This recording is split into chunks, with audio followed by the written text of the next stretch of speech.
Bismillahirrahmanirrahim. Bienvenue mes chers étudiants dans un autre cours d'infectiologie. Notre intitulé aujourd'hui c'est la coqueluche là. Donc c'est le chant du coq. On va voir dans le déroulement de ce cours. Tous les liens sont toujours disponibles comme d'habitude dans la description à télécharger. Je vous invite à abonner toujours mes amis pour recevoir ces vidéos durant toute l'année. Et bien sûr, je demande votre support avec le maximum de j'aime et de partage afin que ces vidéos-là atteignent le maximum des étudiants le plus tôt possible. Donc, bien sûr, on commence devant, bien sûr, avec une définition. Donc, c'est une maladie respiratoire, bactérienne. Faites attention, c'est une toxi-infection. Donc, ça ressemble à la diphtérie, la typhoïde. Faites attention, c'est une toxi-infection. N'oubliez pas le rôle de toxine qu'on va avoir dans le déroulement de ce cours. Et elle est très, très, très contagieuse. Elle se développe par épidémie. Et là, l'intérêt de la question, pourquoi? Elle est particulièrement dramatique et voire mortelle, malheureusement, surtout chez les nourrissons de moins de 6 mois. Donc, c'est l'intérêt de la question devant la coqueluche. C'est parce qu'elle est très contagieuse. Le rôle de toxine, je vous invite toujours à prendre des notes. Et bien sûr, le taux de mortalité élevé chez les sujets vulnérables. Malheureusement, ce sont des nourrissons très jeunes, moins de 6 mois d'âge. Donc, ça, c'est premièrement une définition de l'agent pathogène là. Et en épidémiologie, c'est la Bordetella pertussis. Donc, l'agent pathogène, c'est la Bordetella pertussis. Elle est découverte par Bordet et Guinjou en 1906 et c'est une bacille à gram négative qui est aérobique stricte. Donc, tout ça, je vous invite à le noter. Toujours, j'insiste sur les définitions, sur les notions de base, sur les intérêts de questions, là, les objectifs à retenir, bien sûr. Donc, premièrement, c'est une maladie respiratoire très contagieuse. C'est une, je répète, toxi-infection. Notez bien ce terme-là. Elle se développe en épidémie, mais malheureusement, là, l'intérêt de la question, c'est qu'elle est mortelle chez les nourrissons moins de 6 mois, malheureusement, en absence de vaccination. Donc, ça, c'est une c'est un indice en plus de l'importance de la vaccination comme on va voir dans le déroulement du cours devant la coqueluche. Donc, c'est la Bordetella pertussis, c'est les bacilles gram négatives. Donc, c'est logique, ils sont aérobie stricts. C'est pour cela ils ont tropisme vers l'épithélium pulmonaire, comme nous allons voir dans la physiopathologie. Et elles vont causer, à cause de ces toxines-là, des conséquences néfastes, même malheureusement parfois mortelles. Donc ça, premièrement, la définition de l'agent pathogène qu'on va étudier aujourd'hui. Deuxièmement, la pathogénie. Comment cette bacilligramme, comment cette Bordetella pertussis, elle va causer les manifestations et même la mort là, malheureusement. Et vous devez noter, c'est le rôle de la toxine que on a parlé déjà une minute avant. Donc, le pouvoir, il est lié de quoi? De la protection et la sécrétion des adhésines et des toxines protéiques, malheureusement. Donc, premièrement, les toxines protéiques, ils vont agir au niveau des récepteurs cellulaires, bien sûr de l'épithélium cellulaire, l'épithélium respiratoire. Ils vont augmenter l'action de l'AMP cyclique. Donc, ça nous fait rappel au cours des diarrhées aiguës. On avait vu ça dans le mécanisme sécrétoire. Cette fois-là, ils vont jouer sur l'AMP cyclique cellulaire et ils vont perturber la muqueuse là et ils vont causer la nécrose de l'épithélium respiratoire. Une nécrose d'épithélium respiratoire, c'est équivalente à la mort qui va être imminente, surtout chez un terrain fragilisé, surtout devant les nourrissons avec un âge qui est moins de 6 mois malheureusement. Donc les toxines protéiques, ils vont jouer sur la AMP cyclique et ils vont causer là la nécrose des muqueuses et c'est une cause malheureusement de la mort. Premièrement, les toxines protéiques. Deuxièmement, les adhésines, ils vont bloquer les cils vibratiles de l'épithélium. Donc ça, ce qui explique là tout qui est en quinte, ça, ce qui explique le chant du coq, c'est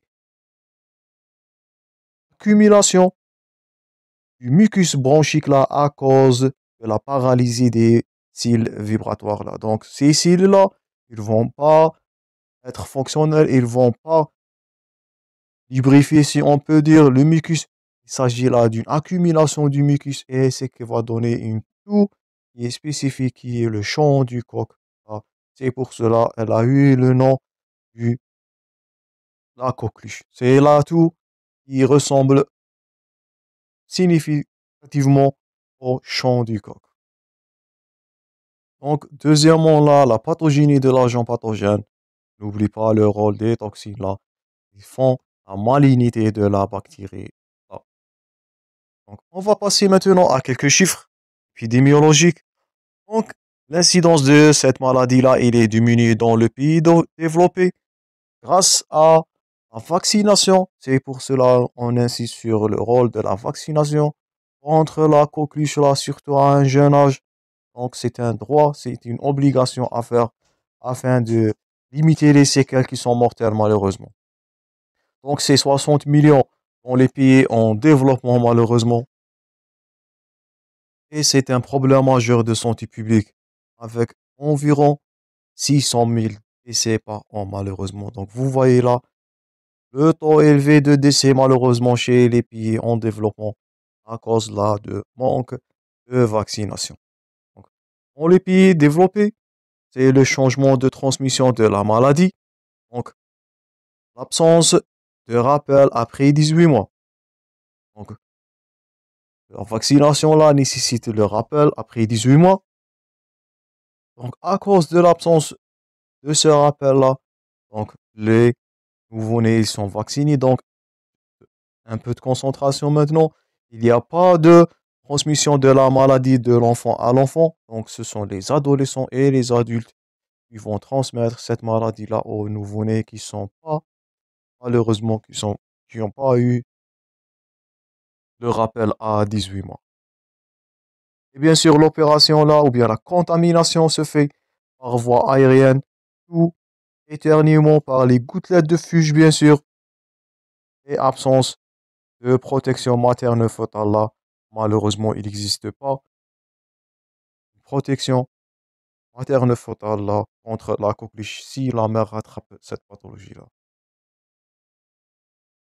Donc, ça, c'était l'épidémiologie de l'agent pathogène. Et maintenant, on va passer au titre le plus important, c'est la clinique.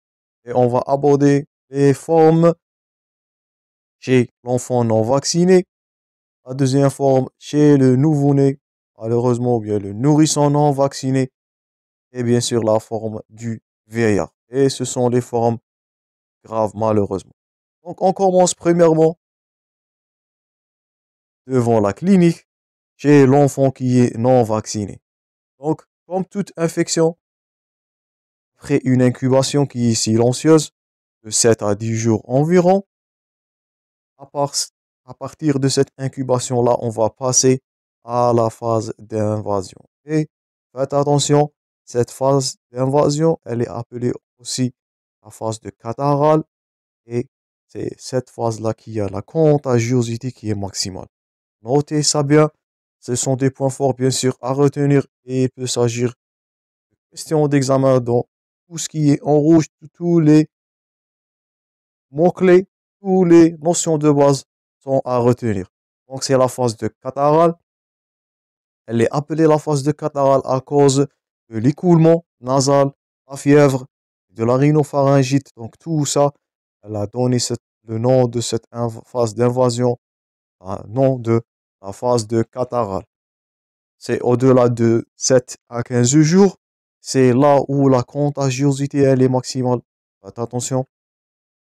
Donc, elle est accompagnée bien sûr avec une rhinopharyngite, une toux, l'écoulement nasal, une fièvre modérée et bien sûr parfois des vomissements. Là, c'est cette phase d'invasion, c'est là où on doit être prudent le maximum.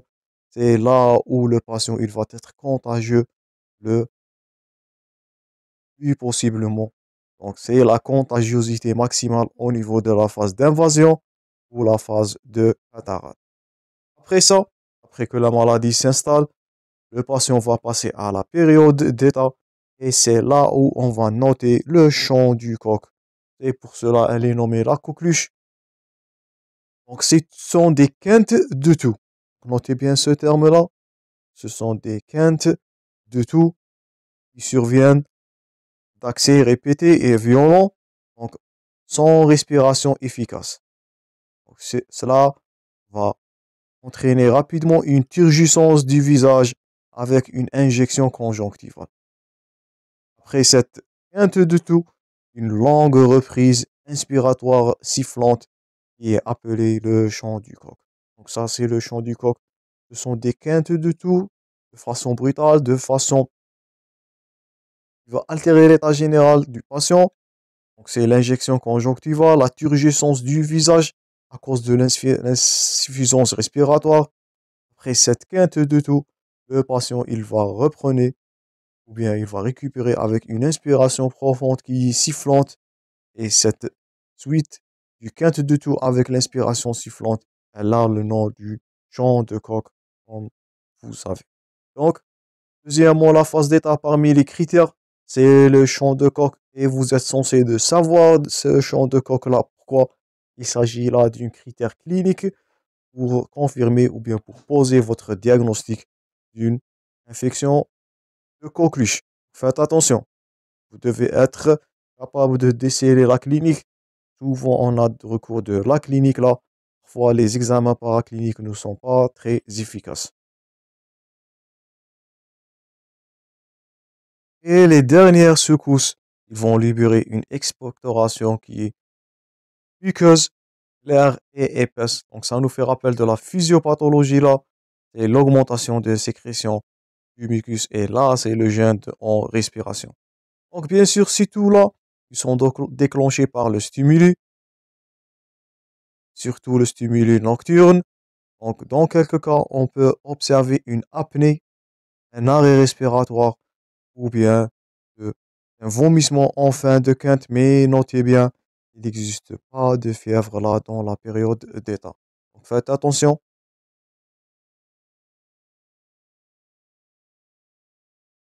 Ah, il n'existe pas de fièvre. Donc, il faut être prudent de diagnostiquer ou de déceler les signes cliniques là avant de, ou bien afin de poser votre diagnostic. Entre ces quintes-là, l'enfant, il est asymptomatique. Et ça va rendre le diagnostic, comme on va voir dans le déroulement du cours, un peu difficile. Donc, il faut bien noter le chant du coq afin de poser votre diagnostic du coqueluche là. L'évolution entre 8 à 10 semaines, donc les quintes vont devenir moins fréquentes ou bien moins sévères et la toux elle est isolée et, et ça va rendre la symptomatologie là moins apparente. Donc, chez l'enfant non vacciné, faites attention à la phase d'invasion, c'est la phase de catarrhale. Là, c'est le maximum de contagiosité. J'insiste sur ça pour la conduite à tenir. Donc, faites attention dans cette phase-là. L'enfant, il est très contagieux. Il faut l'isoler là, surtout respiratoirement. Faites attention au cas clinique et au QC1. Deuxièmement, il faut distinguer le chant du coq. Il y a cette quinte de tout là afin de poser le diagnostic car il n'y a pas de fièvre là qui vont témoigner d'infection et la symptomatologie là, elle va disparaître avec l'évolution et l'enfant entre ces quintes là, il est asymptomatique. Donc c'est un peu difficile à poser le diagnostic et le malheur, c'est qu'elle est mortelle. Donc ça c'est premièrement, c'est la forme classique. Maintenant, deuxièmement, la forme grave, malheureusement, la forme chez le nourrisson qui est non vacciné là. Donc, elle est fréquente, c'est plus de 50% chez l'enfant moins d'un an. Le nouveau-né et le nourrisson non vacciné, ils sont très réceptifs, malheureusement, à la coqueluche. La gravité là, on note une mortalité de 2 à 3% par les complications suivantes. Donc, c'est la quinte qui peut être asphyxiante sur ce terrain qui est fragilisé. Donc, faites attention aux nouveau-nés, surtout moins de 6 mois. L'apnée syncopale, Et les complications respiratoires dues au mucus, c'est l'encombrement bronchique, la téléctasie, les surinfections qui sont causées par l'accumulation de ces muqueuses-là, de ce mucus, de façon abondante dans les voies aériennes, malheureusement, et une hypoventilation là de type central. On n'oublie pas les complications nutritionnelles et même les complications neurologiques. Malheureusement, là, le taux de mortalité, là, il est présent chez ces nouveau-nés qui sont non vaccinés. Et je répète, ça, c'est une indication à l'obligation de la vaccination de ces enfants-là devant la coqueluche. Donc ça, c'est la deuxième forme chez le nourrisson et ça, c'est la forme la plus grave. Notez bien, là, on note malheureusement le taux de mortalité qui est élevé. Troisièmement, la forme de l'adulte ou du vieillard. Donc, c'est une banale bronchite qui est subaiguë ou chronique. Mais le malheur, je répète toujours dans la coqueluche, c'est le taux de mortalité lâché, les nouveau-nés, malheureusement. Et on insiste toujours sur la vaccination contre la coqueluche.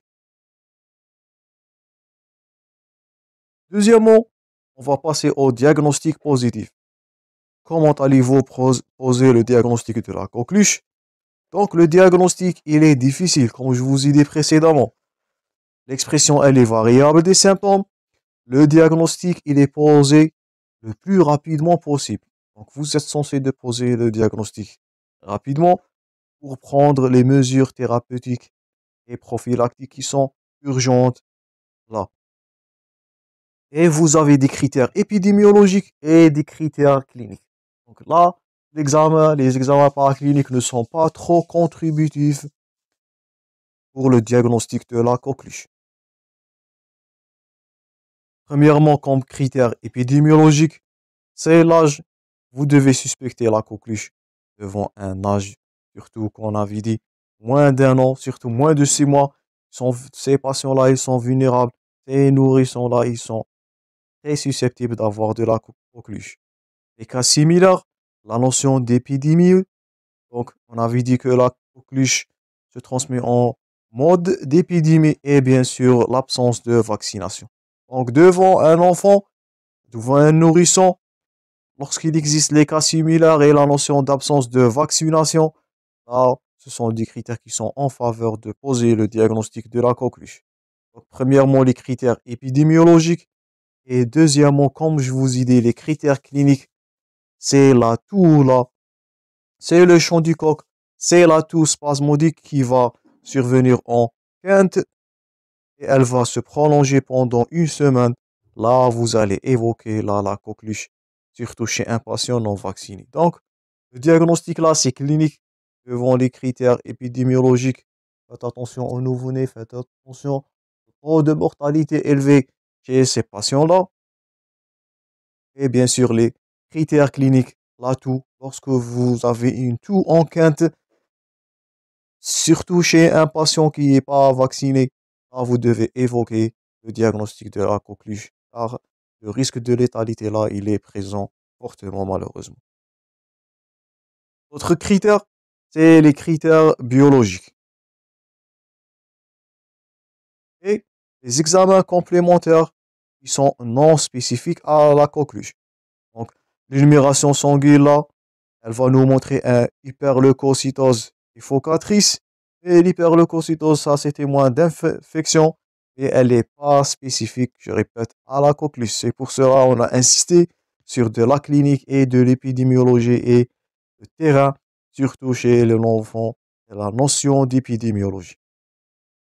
Les examens complémentaires qui sont spécifiques à la coqueluche, c'est de la culture et la PCR qui est toujours un examen de certitude là. Donc, notez bien, la PCR, elle est présente comme examen de certitude dans multiples pathologies là. Donc, la culture, elle est effectuée à partir d'aspiration nasopharyngée, donc dans un tube sec et stérile, et elle va être transmettre, en- transmis rapidement possible au laboratoire dans le milieu spécial de Bordet et Guinjou. Donc, Premièrement, la culture. Donc ça, ce sont les examens de certitude, les examens spécifiques. Premièrement, c'est la culture dans le milieu spécial afin de trouver les bacilles de Bordet et de Genjo. Et bien sûr, deuxièmement, c'est la PCR, c'est la polymérase chain reaction. Donc, elle est très rapide, maximum à 2 jours. Elle est très spécifique, elle est très sensible.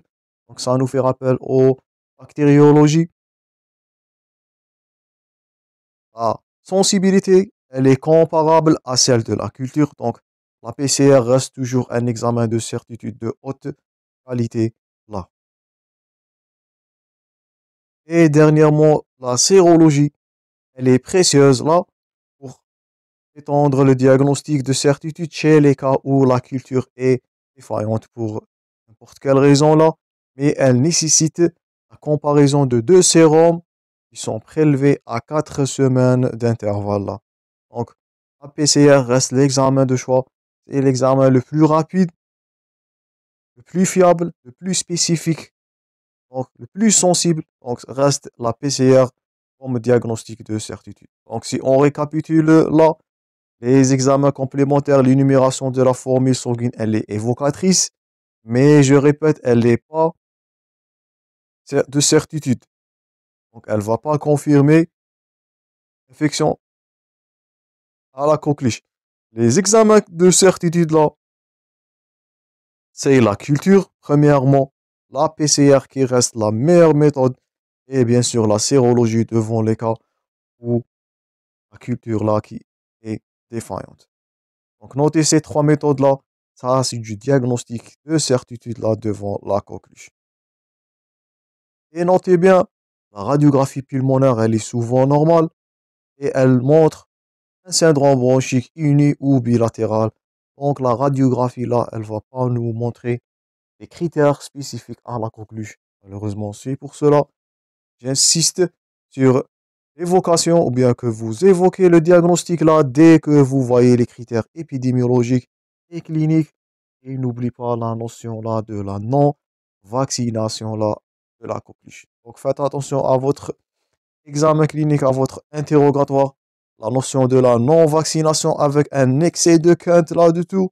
Vous allez évoquer le diagnostic de la coqueluche et vous allez confirmer votre diagnostic à l'aide de la culture, de la PCR et même de la sérologie. Et faites attention, la radiographie la pulmonaire, elle est souvent normale et elle est non spécifique, elle n'est pas trop contributive au diagnostic. Avant de conclure cette partie-là, on va voir quelques diagnostics différentiels de la coqueluche. Donc, premièrement, il existe une autre affection là qui est spécifique au nouveau-né, c'est la pneumopathie à chlamydia trachomatis. Deuxièmement, la bronchopathie à l'adénovirus. Donc, l'adénovirus, il est aussi un agent pathogène des infections respiratoires. Devant une atélectasie, on peut évoquer les corps étrangers, ou bien une allergie, tout ça, ou bien une compression trachéale, tout ça, ça va rentrer devant un syndrome de condensation là. Ça peut donner une atélectasie.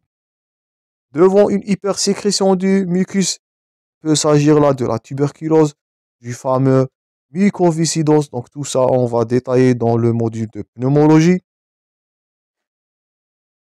La laryngotrachite infectieuse, les pneumonies et même les cardiopathies congénitales. Ils vont donner l'aspect de la désaturation, la cyanose, la turgescence du visage. Donc tout ça sont des diagnostics différentiels à éliminer. Et je reste, le diagnostic là, il est clinique. Faites attention, évoquez le diagnostic de la coqueluche devant la notion de la non-vaccination, devant les signes cliniques, les signes épidémiologiques là. C'est primordial pour poser le diagnostic et pour intervenir le plus précocement possible. Donc ça, c'est tout pour cette première partie. Je vous rencontrerai, mes chers amis, dans la suite de ce cours où on va entamer le traitement et la vaccination. Ce sont deux titres très importants, bien sûr, à retenir. Donc, je vous rencontrerai prochainement, mes chers amis. Merci pour votre attention et à la prochaine.